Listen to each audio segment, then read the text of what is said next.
السلام علیکم ورحمۃ اللہ وبرکاتہ رب اشرح لی صدری ویسر لی امری واحلل عقدۃ من لسانی یفقهوا قولی رب زدنی علما اللهم فقهنا فی الدین اللهم صل وسلم علی نبینا محمد صلی اللہ علیہ وسلم اعوذ باللہ من الشیطان الرجیم بسم اللہ الرحمن الرحیم تفسیر پارہ نمبر 5 رکوع نمبر 5 سورۃ النساء دوسرا رکوع ہے اس کا پارہ نمبر 5 کا دوسرا رکوع پہلا رکوع جو ہے وہ چوتھے پارے کے ساتھ کروا چکی ہوں میں یرید اللہ لیبین لکم ویہدیکم اللہ تبارک و تعالی چاہتا ہے کہ سب کچھ واضح طور پر تمہیں بتا دے اور ان لوگوں کے طریقے پر تمہیں چلائے جو تم سے پہلے گزر چکے ہیں اور تم پر نظر رحمت سے متوجہ اللہ سب کچھ جاننے اور حکمت والا پہلے لوگوں کے طریقے پہ چلانا کیوں ضروری ہے مطلب پہلے شریعتوں کی اتباع ہم کیسے کریں یہاں سے یہ پتہ چل رہا ہے کہ جو آئلی اور معاشرتی احکام اس صورت کے آغاز سے بیان ہو رہے ہیں مثلاً یتیموں کے حقوق عورتوں سے مختلف قسم کی جو بے انصافیاں تھیں یا پھر میراث کے احکام یا نکاح کے احکام یا محرمات عورتوں کا ذکر اس سے ملتے جلتے احکام ہی پہلے انبیاء کو بھی وحی کیے گئے تھے تو ہمیں ان طریقوں پر مطلع نہیں کیا جا رہا بلکہ ان طریقوں کو اپنانے کی بھی ہدایت دی جا رہی ہے اور یہ بھی اللہ کی مہربانی ہے کہ وہ جاہلیت کے طریقے سے نکال کر صالحین کے طریقہ زندگی کی طرف ہماری رہنمائی کر رہا ہے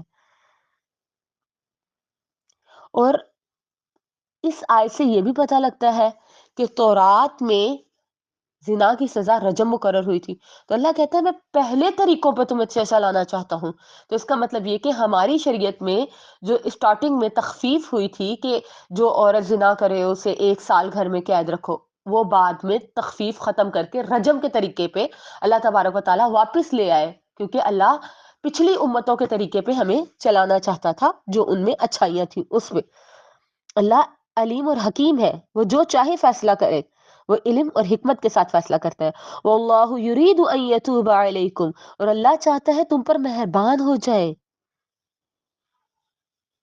تم پر اپنی نظر رحمت کرے مگر جو لوگ خواہشات کے پیچھے پڑے وہ چاہتے ہیں تم راہ راست سے ہٹ کر دور چلے جاؤ جب یہ معاشرتی اصطلاحات آئی تھیں مختلف قسم کی اللہ نے اصلاحات کی تو اب کیا تھا خواہشات کی پیروی کرنے والے لوگ جو ہیں وہ ظاہری بات ہے انہیں بڑی تکلیف ہوئی کہ ہم اللہ کی ہدایت پہ کیوں چلیں ہم تو اپنے آباء و اجداد کے رسم و رواج کو مقدم سمجھتے ہیں ہم تو انہی چیزوں سے محبت کرتے ہیں جنہوں نے ان سے کی چاہے وہ یہودی ہو نصارہ ہو منافق ہو یا مشرکین آج کہ مسلمان کو بھی اگر کسی بات کے بارے میں بتایا جائے نا کہ یہ قرآن و حدیث سے ثابت نہیں تو وہ کہتے ہیں ہمارے باپ دادا شروع سے یہ کرتے آئے ہم نے تو اپنے گھر میں شروع سے یہ ہوتے دیکھا ہے تو اللہ نے معاشرتی برائیوں کے خاتمے کے لیے بے شمار ایسے احکامات نازل فرمائے جس پر عمل کرنا لوگوں کو ناگوار تھا مثلا میراث میں لڑکیوں کا حصہ آج بھی نہیں دیا جاتا میراث میں چھوٹے بچوں کا حصہ مقرر کرنا بیوہ سے سسرالی بندشوں کو ختم کرنا عدت کے بعد بیوہ کو نکاح کی پوری آزادی دینا متبنہ کی وراثت کا خاتمہ کرنا یہ جو کلالہ ہے متبنہ ہے لے پالک بیٹا ہے اسے وراثت میں کوئی حصہ نہیں ملتا عورت کو خاوند کی طرح طرح کی زیادتیوں سے نجات دلا کے معاشرے میں اس کا مقام بلند کرنا تو یہ ساری چیزیں جب اگر عوام کو بتائی جائیں تو کہا جاتا ہے آج کی عورت بھی یہی کہتی ہے ہاں ہے ہم وراثت لے لیں تاکہ بھائیوں کے بوئے پہ کبھی نہ چڑھ سکے اللہ کہتا ہے کہ میں تم پہ مہربان ہونا چاہتا ہوں میں تمہارے لیے آسانیاں کرنا چاہتا ہوں اور تم خواہشات کی پیروی کرنا چاہتے ہو تاکہ تم راہ راست سے ہٹ کر دور چلے جاؤ یرید اللہ ان یخفف عنکم اللہ چاہتا ہے تم سے رسم و رواج کی پابندیوں کو ہلکا کر دے کیونکہ انسان کمزور پیدا ہوا ہے اللہ نے بے شمار ایسی اصلاحات کی